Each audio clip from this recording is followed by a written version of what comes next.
La decisión de la Corte cayó como una bomba. El Tribunal Europeo falló a favor de la Comisión Europea en sendos procesos contra las empresas tecnológicas Apple y Google. Se trata de casos de libre competencia y abuso de posición dominante, además de evasión fiscal masiva.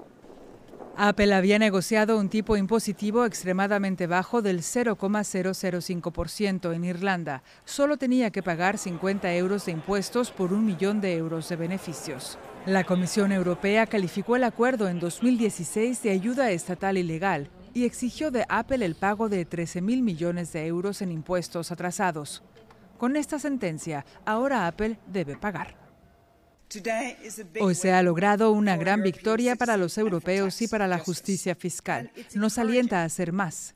La Comisión proseguirá su labor sobre la competencia fiscal perniciosa y la planificación fiscal agresiva, tanto con propuestas legislativas como de aplicación de la normativa. El más alto tribunal europeo también ha puesto en su sitio al gigante de los motores de búsqueda Google. Esta debe pagar una multa de 2.400 millones de euros por obstaculizar a los proveedores de la competencia en la publicidad de los motores de búsqueda y ponerlos en desventaja frente a sus propias ofertas. Según los jueces, Google abusó de su poder de mercado durante 10 años. La sentencia abre la puerta a demandas civiles por daños y perjuicios contra el gigante de los motores de búsqueda. Y la disputa de la Comisión Europea con Google aún no ha terminado. Hay otras sentencias pendientes en el Tribunal Europeo. La cordialidad oculta una dura advertencia del hombre encargado de decir a la Unión Europea lo que debe hacer para estar a la altura de China y Estados Unidos. Lo que intentamos hacer ahora se convierte en algo existencial en sí mismo y por eso nos preocupa tanto. Y por eso el informe abogará por lo que definí en un discurso, el cambio radical, que tendrá que ser urgente y concreto.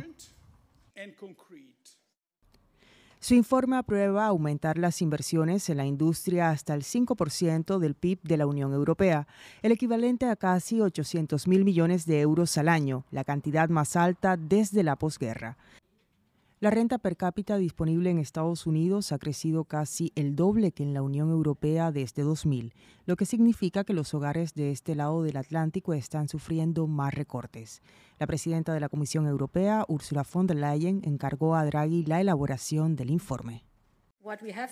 Lo que tenemos que hacer es ver la voluntad política para estos proyectos europeos comunes y luego definir si los financiaremos con nuevas contribuciones nacionales, otras contribuciones nacionales o nuevos recursos propios. Los llamados recursos propios se dan cuando la Unión Europea asume la deuda en lugar de los propios gobiernos.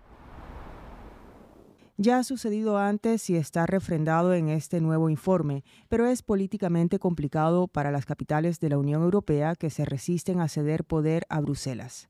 El informe achaca el descenso de la productividad en la Unión Europea a la necesidad de invertir más en innovación y descarbonización de la industria. Advierte de que se dedican demasiados esfuerzos a preservar las grandes industrias en Europa, como las automotrices alemanas.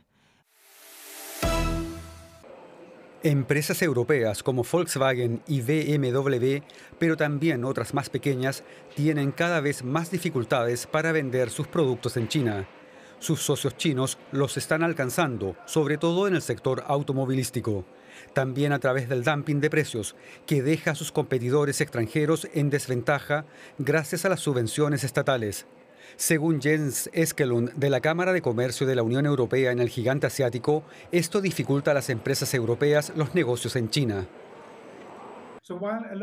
Si bien muchos de los viejos problemas tienen que ver con las regulaciones que siguen existiendo, ahora se ven agravados por una racha generalizada de baja demanda y rentabilidad. Para muchas de nuestras empresas, China ha perdido un poco el atractivo. No es solo por resiliencia, sino que las empresas están buscando otros caminos que puedan abastecer sus cadenas de suministro al margen de China. El número de empresas europeas que buscan nuevos centros de producción en otros países, principalmente en el sudeste asiático, va en aumento. Prefieren invertir allí y repartir el riesgo. Para los fabricantes alemanes de automóviles como Volkswagen y BMW, retirarse no es una opción. Su reto es seguir compitiendo en el mercado con sus rivales chinos. Semana difícil en la industria automotriz alemana. Volkswagen rescindió este martes un acuerdo que protege a los trabajadores de la empresa y que había entrado en vigor en 1994. De esta manera, Volkswagen despejó el camino para despidos y se encamina a unas duras negociaciones con el sindicato más grande de Alemania, IG Metall. Polaris Dawn, la misión de la empresa aeroespacial SpaceX de Elon Musk, llevó por primera vez al espacio a una tripulación de astronautas aficionados. El cohete con la cápsula Dragon despegó el martes de Cabo Cañaveral. Durante la misión de 6 días, los participantes realizaron un paseo espacial. La cápsula con los 4 participantes se alejará 1.400 kilómetros de la Tierra, una distancia que solo superaron los astronautas de la misión Apolo a la Luna. En Corea del Sur, las pequeñas y medianas empresas, que son la columna vertebral de la economía, luchan por sobrevivir debido a la escasez de mano de obra y el envejecimiento de la fuerza laboral. Por ello, las autoridades comenzaron a admitir más trabajadores extranjeros, que ahora representan un 3,2% de la fuerza laboral del país. Hacer las compras se ha vuelto caro en Rusia, también en este supermercado de Moscú. Los coletazos de la guerra contra Ucrania, los fondos destinados a gastos militares y las sanciones de Occidente dejan su marca. Los consumidores lo están sintiendo. En agosto la inflación anual se ubicó por encima del 9%. Los sectores con menos ingresos, como los jubilados, eligen con cuidado qué comprar. En algunos productos los precios subieron mucho. Por ejemplo, algunos panes subieron entre un 50 y un 100%. A veces queremos comprar algo, pero sentimos que no nos lo podemos permitir. Pero está bien, lo aceptamos. Cuando termine la operación militar especial, los precios volverán a la normalidad. Aunque muchos expertos creen que esta dinámica no puede mantenerse a largo plazo, no ven que haya urgencia para hacer ajustes que disminuyan las capacidades militares de Rusia, aun cuando muchos rusos se quejan de la inflación. Hace tiempo que compro los mismos alimentos para una familia con 2 niños: lácteos, huevos, pan, embutido, papa, zanahoria. Lo que hace 5 años podía comprar con 1.000 rublos, 2 años después costaba 1.500 y ahora cuesta 3.500 rublos, que son unos $39. Estamos sintiendo directamente el efecto de la inflación. En general subieron los precios de los alimentos y los dulces. Las bebidas también se encarecieron. Algunos productos subieron entre el 10 y el 15%. Si apenas puedes ir de compras, tienes que buscar descuentos. A partir de las 7 de la tarde, algunas cosas son más baratas. Los productos caducados también son más baratos, pero es poco probable que la inflación haga que los rusos se opongan a la guerra.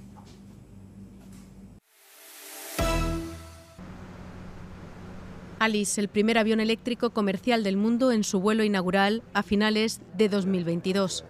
Para Florian Kruse, estas imágenes marcan un hito en la aviación. Por aquel entonces aún se ridiculizaba la idea de volar de forma sostenible.